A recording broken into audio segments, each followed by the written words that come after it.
తెలంగాణ ఐకాసా కార్యకర్తలను అరెస్ట్ చేయడాన్ని నిరసిస్తూ హైదరాబాద్లోని నివాసంలో నిరాహార దీక్షకు దిగిన ఐకాసా అధ్యక్షుడు కోదండరాం కొద్దిసేపటి క్రితం దీక్ష విరమించారు. ప్రస్తుతం మీడియాతో మాట్లాడుతున్నారు. ప్రత్యక్ష ప్రసారం ద్వారా చూద్దాం. ఇక్కడ హాజరయ్యున్న ఉస్మానియా యూనివర్సిటీ విద్యార్థులందరికీ, సంఘీభావంగా కదిలి వచ్చిన సంఘాల వారందరికీ, కళాకారులకు, సోమన్నకు, ఇక్కడికి పొద్దటి నుంచి అట్లనే ఆ స్టాండ్ ఎట్లా నిలబడ్డదో అట్లనే నిలబడి ఉన్న మా విలేకరులకు అందరికీ కూడా పేరు పేరున వందనం. నిజంగా చుక్కా రామయ్య గారు మా మాట అనేదాకా నాకు కూడా ఒక మీమాంస ఉండే. ఈ బిల్లు విషయం కూడా మనం ఏదన్నా ఇంకా గట్టిగా డిమాండ్ పెట్టి దీక్ష కంటిన్యూ చేసేది ఉండేనో అయిందో అని నాకు పొద్దున్న నుంచి మనసులో ఒక మీమాంస ఉండే.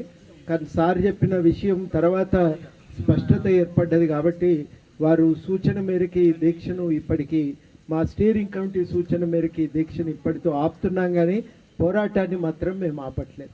2016 బిల్లుకు వ్యతిరేకంగా మా పోరాటం కొనసాగుతుందని స్పష్టం చేయదలిచినాం. మేము ఇవ్వలం కానీ వ్యక్తిగతంగా నిర్ణయాలు తీసుకొని వ్యక్తిగతంగా పనిచేసే వాళ్ళం కాదు. స్టీరింగ్ కమిటీ ఆదేశాల మేరకు పనిచేసే వాళ్ళమే. అనివార్యమైన పరిస్థితుల్లో ఇలా స్టీరింగ్ కమిటీ దీక్ష కూర్చోమన్నది. ఆ దీక్షకు సంబంధించిన తుది నిర్ణయం కూడా స్టీరింగ్ కమిటీ తీసుకుంటుందని నేను స్పష్టంగా మిత్రులకు చెప్తా ఉన్నా.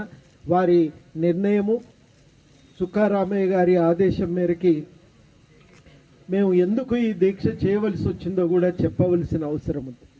ఎందుకు మేము దీక్షకు దిగినామంటే, మేము నిజానికి మొట్టమొదట ఈ నిర్వాసితుల సమస్య మీద మేము ఎక్కువ పట్టించుకోలేదు. మొదట మల్లన్న సాగర్ ప్రారంభమైనప్పుడు కూడా తొలి 10 రోజుల దాకా మేము ఆ ఊరికి పోలేదు. చాలామంది మమ్మల్ని అడిగినారు, ప్రజలకు కష్టమైతే కూడా మీరు పట్టించుకోరా అని. మేము ఆ సందర్భంగా వెళ్ళినాం, వాళ్ళ పరిస్థితి ఏందో తెలుసుకుందాం. కానీ ఒక్క మల్లన్న సాగరే కాదు, అది ఆదిలాబాద్లో ఓపెన్ క్యాస్ట్ వల్ల కానీ భూమి కోల్పోతున్న వాళ్ళు కానీ, ముచ్చర్ల ఫార్మాసిటీ వల్ల భూమి కోల్పోతున్న వాళ్ళు కానీ, ప్రతి ఒక్కరు కూడా మాకు చెప్పిన విషయాలు 2 మాకు చాలా స్పష్టంగా అర్థమైనాయి. మొదటి మాట వాళ్ళు ఏమన్నారంటే, ఇంతటి భూసేకరణ అవసరమా సార్? జాగ లేదా? కంపెనీలు కట్టుకోరాదా? ప్రాజెక్టులు కట్టరాదా? మమ్మల్ని అందరినీ ఇంత పెద్ద ఎత్తున బేదకలు చేయవలసిందేనా అనే మాట వాళ్ళు అడిగిన దానికి చాలా చోట్ల మాకు సమాధానం లేదు.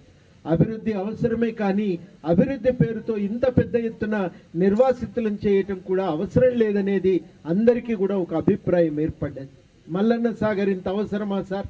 దాన్ని కుదించవచ్చు కదా? సమాధానం లేదు. ఇమామాబాద్ నుంచి నీళ్లు వచ్చే అవకాశం ఏం లేనప్పుడు నువ్వు ఎందుకు ఇంత రిజర్వాయర్ నిర్మిస్తున్నావు అనే దానికి మాకు ఇప్పటికీ ఒక సమాధానం రాలేదు. ప్రతి ఇంజనీర్ కూడా ఈ ప్రాజెక్టు కరెక్ట్ కాదు, దీన్ని కుదించాల్సిందే అనే మాట మా అందరితో ప్రైవేటుగా చెప్పిన విషయం కూడా ఈ సందర్భంగా మనవి చేస్తున్నా. ఒక్క మల్లన్న సాగర్ కాదు, ముచ్చర్ల ఫార్మాసిటీ విషయం చెప్తుంటారు. పక్కన గవర్నమెంట్ ల్యాండ్ ఉంది, కొంత ఏ చెట్లు లేని ఫారెస్ట్ ల్యాండ్ ఉంది, ఏ కర్మాగారాలు లేనటువంటి హార్డ్వేర్ పార్క్ ఉంది. ఇవన్నీ వాడుకోరాదా? ఇన్ని వేల ఎకరాలు మళ్ళీ సేకరించవలసిందేనా అనే మాట ప్రతి చోట అడుగుతా ఉన్నారు. ప్రతి దగ్గర కూడా ఇదే ప్రశ్న. ఓపెన్ క్యాస్ట్ వాళ్ళు అడుగుతున్నారు, బొగ్గు తీయటానికి అండర్ గ్రౌండ్ మైన్స్ ఉన్నాయి, మైన్స్లో బొగ్గు తీస్తున్నప్పుడు మరి పైన ఉన్న ఓపెన్ క్యాస్ట్ మేము పైన వ్యవసాయం చేసుకున్నాం, వాళ్ళు బతికినరు, మేము బతికినాం. ఇవాళ ఇద్దరిని బతకకుండా అటు కార్మికులకు పని దొరకదు, ఇటు మా వ్యవసాయం నడవదు. ఇది అవసరమా అనే మాట అడిగింది. అందుకనే మొట్టమొదట మాకు వచ్చిన అభిప్రాయం ఏంటంటే, ఈ విచ్చలవిడి భూసేకరణ అవసరం లేదు. రెండోది, ప్రతి దగ్గర అన్నది ఏంటంటే, మాతో మాట్లాడొచ్చు కదా. వాళ్ళందరి ఆవేదన ఒకటే, ఈ భూమి తల్లి లాంటిది, మాకు హక్కున చేర్చుకొని మా ఆవేదనను తీర్చి మా కష్టాలను తీర్చి మాకు బతుకుదారి చూపినటువంటిది ఈ భూమి. ఈ భూమి పోతే మేము ఎట్లా బతకాలి సార్ అనేది వాళ్ళ ఆవేదన. గవర్నమెంట్ పైసల్లో లెక్క చెప్తున్నది, వాళ్ళు బతుకుదెరువు ముచ్చట మాట్లాడుతున్నారు. అవి రైలు పట్టాల లెక్క సమాంతరంగానే సాగుతున్నాయి తప్ప ఎక్కడ కూడా గవర్నమెంట్ పైసల లెక్క దాటి బతుకుదెరువు ముచ్చటను అర్థం చేసుకునే ప్రయత్నం చేయలేదు. మాకు నిజంగా గోలివాడలో కూర్చొని గుళ్ళె కూర్చున్నాం, దాదాపు 3 గంటలు ఊళ్ళోళ్ళు చెప్తుంటే నాకు కూడా కళ్ళల్లో నీళ్ళు వచ్చినాయి. అంతటి ఆవేదన ఆ రోజు. మల్లన్న సాగర్ తిరిగినప్పుడు అదే దుర్భరమైన పరిస్థితి. వలవల ఏడుస్తూ ఒంటరి ఆడవాళ్ళు మీద పడుతుంటే మనం ఏం చేయగలము, వీళ్ళని ఎట్లా ఆదుకోగలము మాకు అర్థం కాలేదు. కానీ ఒకటి మాత్రం అర్థమైంది ఏంటంటే, వీళ్ళ పట్ల మనకు ఒక బాధ్యత ఉంది. మనం చేతనైన మేరకు వీళ్ళకు న్యాయం అందించే ప్రయత్నం చేయాలని మా జేఏసీ మొత్తంగా ఒక అభిప్రాయానికి వచ్చిన మీదట మేము పదే పదే వాళ్లకు ముందు ఒక భయము ఉండింది ఎక్కడ పోయినా కానీ. ఆ భయము ఉన్నటువంటి సందర్భంలో మేమందరికీ కూడా లాయర్లను తీసుకుపోయి మాట్లాడించినాం. మాకు మల్లేష్ గారు కానీ, అర్జున్ గారు కానీ, అదేవిధంగా రచనారెడ్డి, తర్వాత మాకు కో చైర్మన్ గా ఉన్నటువంటి ప్రహ్లాద్ గారు అందరూ కూడా ఏం చెప్పిండ్రంటే చట్టంలో ఏముందని చెప్పిన తర్వాత ప్రతి దగ్గర ఒక ధైర్యం వచ్చింది. ఆహా, అయితే ఈ చట్ట ప్రకారం మనం అడగొచ్చు అన్నమాట అని. మాకు నిజంగా బాధ కలిగింది ఏంటంటే, మేము మల్లన్న సాగర్ పోయినప్పుడు సైన్ చేసినాం సార్ అన్నారు. ఎందుకు చేసినారని అడిగినాం. అంటే అధికారులు వచ్చి అడిగితే మేమేం చేయాలి అని అంటున్నారు. అంటే అంతటి భయంలో ఉన్నటువంటి ప్రజల పట్ల, అంతటి నిస్సహాయ స్థితిలో ఉన్న వాళ్ళ పట్ల ఇంతటి దౌర్జన్యం పనికిరాదు. ఒక నాయకుడు అంటాడు, మీ 5 ఊళ్ళు నా నియోజకవర్గంలో లేవనుకుంటా అంటాడు. ఇంకో నాయకుడు అంటాడు, ఈ లెక్కకు భూమి ఇస్తే ఇచ్చిండ్రు, లేకపోతే మిమ్మల్ని తొక్కుకుంటా పోయి మేము భూమి తెచ్చుకుంటామంటాడు. ఇంకో నాయకుడు అంటాడు, ఎట్లియరో చూస్తా అంటారు.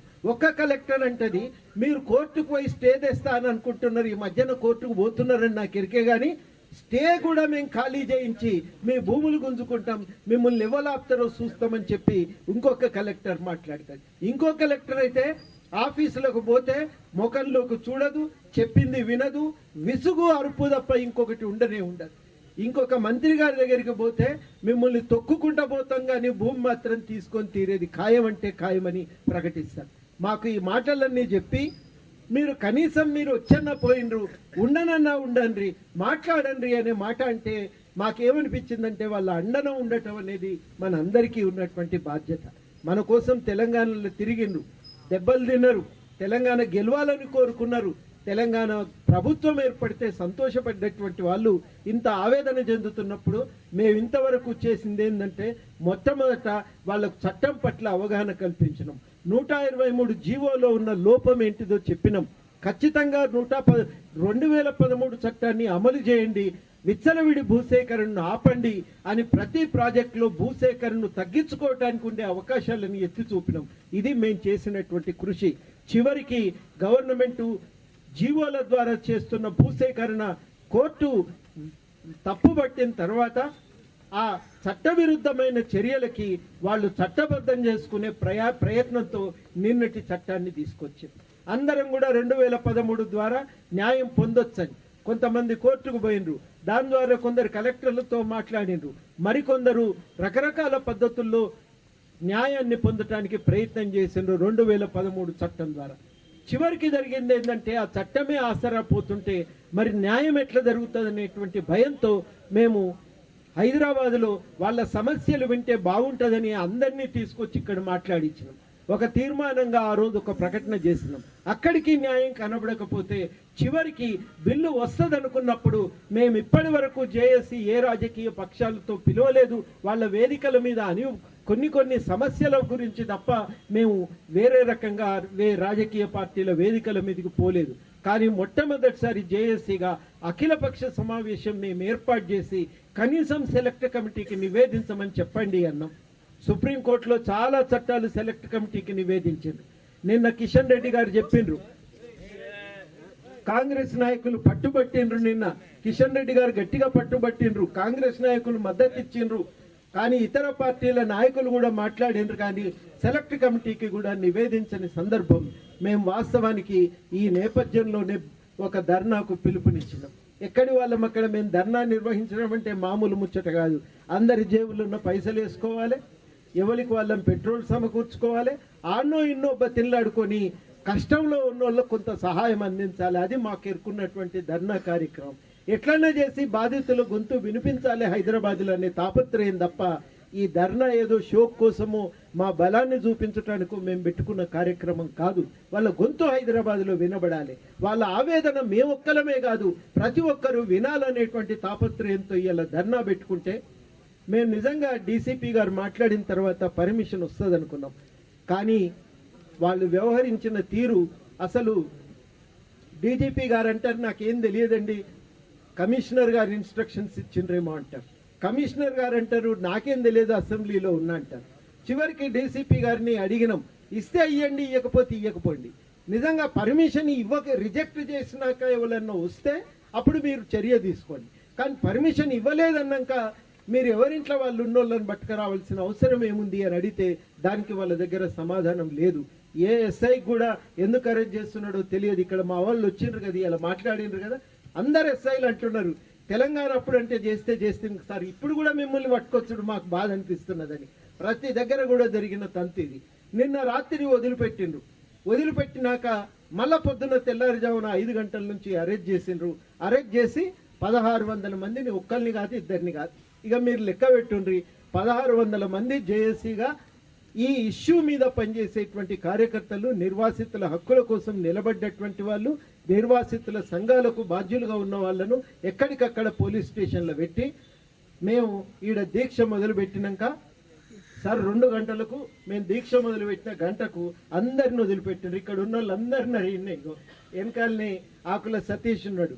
ఆకుల సతీష్ మనం ధర్నా మొదలుపెట్టినాక వదిలిపెడితే జనగామ నుంచి ఇక్కడికి వచ్చింది. ఇలా చాలా మంది మా మహబూబ్ నగర్ నుంచి వచ్చిండ్రు. రాజేందర్ రెడ్డి గారు కానీ ఇక వీళ్ళందరూ కూడా చంద్రు నాయక్ గారిని రాత్రి అరెస్ట్ చేస్తే పెద్ద లొల్లి వేసి అడ్డంగా కూర్చుంటే అప్పుడే ఆ సమయానికి ఎంపీ గారు వస్తే ఎంపీ గారు జోక్యం చేసుకొని విడిపించిండ్రు. వారిని కోర్టులో పెట్టి పోలీస్ స్టేషన్లో పెట్టిండ్రు. ధర్నా చేసిన తర్వాత వదిలిపెట్టి ఇప్పుడు మాకు నిజంగా అరెస్ట్లే చేయలేదని చెప్పి ప్రకటన ఇస్తారు. అంటే గింత అన్యాయం ఉంటుంది చూడండి. కానీ ఒక్కడి మాత్రం మాకు ఇవాళ ఏమనిపిస్తుందంటే నిన్న ఇవాళ పర్మిషన్ రాకపోయింది కానీ 2 లాభాలు అయితే జరిగినాయి.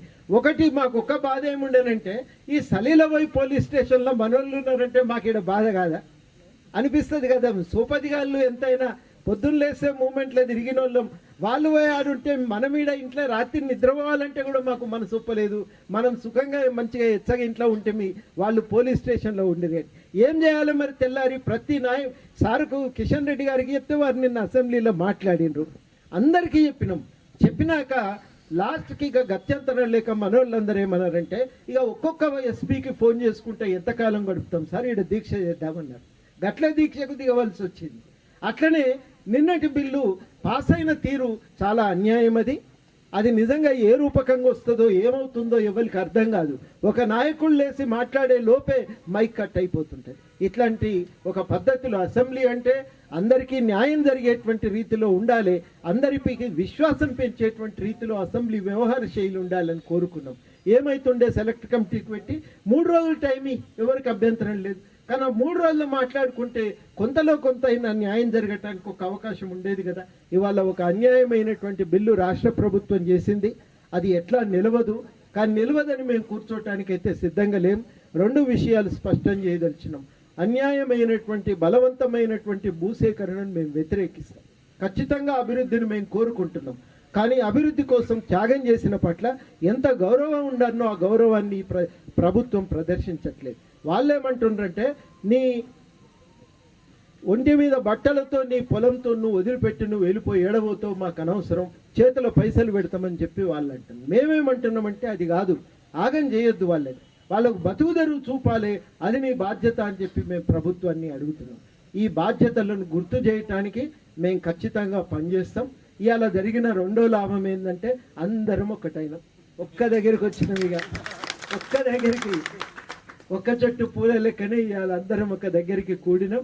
ఖచ్చితంగా ఈ ఐక్యత అనేది ఇవాళ తెలంగాణ సమాజం కోరుకుంటుంది.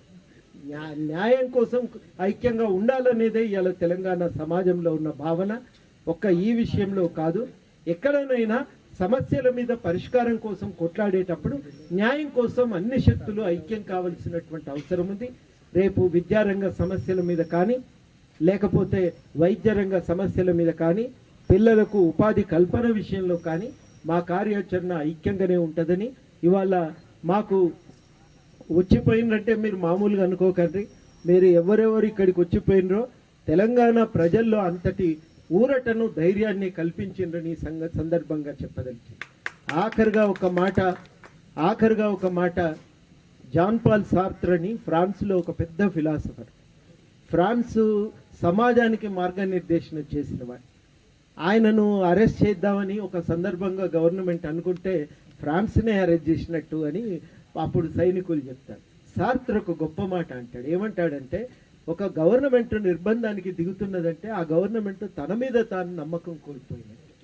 ఇంకొక మాట కూడా అంటాడు సార్త్ర్, నిర్బంధానికి పాల్పడేవాడు తాను మనిషినన్న సంగతి మర్చిపోతాడు, ఎదుటి వాళ్ళు మానవత్వం లేకుండా చేసే ప్రయత్నం చేస్తాడు. ఇది మంచిది కాదని మేము గవర్నమెంట్కు చెప్పదలిచినాం. మీరు ఇంత తొందరపడవలసిన అవసరం లేదు. పాలకుల్లో ఒక హుందాతనం ఉండాలి, ఒక నాగరికత ఉండాలి, మాట్లాడాలి. ఏం పోతుందండి? మేము ఏమన్నా గుంజుకొచ్చుకుంటామా? కుర్చీలు గుంజుకుంటామా? మీ కిరీటాలు గుంజుకుంటామా? ఏం లేవు కదా. మాట్లాడితే ఏమన్నా పోతుందా? మేము అడిగిన దానికి తప్పైతే తప్పు కావచ్చు, మీరు అనండి, తప్పు లేదు. సమాజానికి లాభం జరుగుతుంది వాస్తవాలు తెలిసినప్పుడు. మేము చెప్పేది వాస్తవం అయితే దృష్టిలో పెట్టుకోండి అని కోరుతున్నాం. అంతకుమించి ఏం అడుగుతున్నదే ఉంది దీంట్లో? ఏం కీర్తి కిరీటాలు కోరుకుంటున్నామా ఎవరమన్నా? ఇది పనికిరాదని చెప్పి పాలకులకు మేము స్పష్టంగా చెప్పదలిచినాం. నిజంగా ఇట్లా మనుషులు గొంతులు నొక్కేయచ్చు అనుకుంటే సాధ్యం కాదనే విషయం ఇవాళటి ఘటనతోనైనా ప్రభుత్వం గ్రహిస్తుందని చెప్పి నేను విజ్ఞప్తి చేయదలిచిన. ఎట్టి పరిస్థితుల్లోనైనా ప్రజల యొక్క సమస్యలకు న్యాయసమ్మతమైన పరిష్కారం దొరికే వరకు జేఏసీ తన ప్రయత్నాన్ని కొనసాగిస్తుంది. పార్టీలకు అతీతంగా జేఏసీ పనిచేస్తూ ఉంటుంది. ఒక విలువలు కలిగిన రాజకీయాల కోసం జేఏసీ నిలబడుతుంది. ప్రజల పక్షాన నిలబడి ప్రజల సమస్యల పరిష్కారం చూపగలిగేటువంటి రాజకీయాలను జేఏసీ ఆకాంక్షిస్తుంటుంది. అటువంటి రాజకీయాలు తెలంగాణలో పరిడవిల్లేటువంటి అవకాశం ఉందని మేము భావిస్తున్నాం. వాటిని పెంపొందించడానికి మా వంతు ప్రయత్నం ఉంటుంది. రాజకీయాలన్న నేను చాలా స్పష్టంగా అందరు గమనించాలి. ప్రభుత్వాలు పార్టీలు బాధ్యతతో ఉండాలని, అధికార పార్టీ ప్రత్యేకించి మేము చెప్పేది బాధ్యతతో ఉండాలన్నది మా లక్ష్యం. దాన్ని గుర్తు చేయటానికి జేఏసీ నిలబడుతుంది, పనిచేస్తుంది. మేము ఒక్కలమున్నా పాక్కుంటున్నైనా కొట్లాటం మాత్రం కొనసాగిస్తామని చెప్పగలం. జై తెలంగాణ. మా వాళ్ళు ఇలా అరెస్ట్ అయితే పొద్దుటి నుంచి నాకు భయం ఉండే, మనోళ్ళు ఎవరన్నా జర డీలా పడ్డరా అని. కానీ అందరు అన్నారు లేదు సార్ మునుపటి కంటే ఉత్సాహంగా ఉన్నాం అనేటువంటి మాట ఇవాళ అందరు చెప్పిండ్రు. ఇదే ఉత్సాహంతో జేఏసీ కార్యకర్తలు నిలబడాలని, ఐక్యంగా ఉండాలని కోరుతూ సెలవు. జై తెలంగాణ.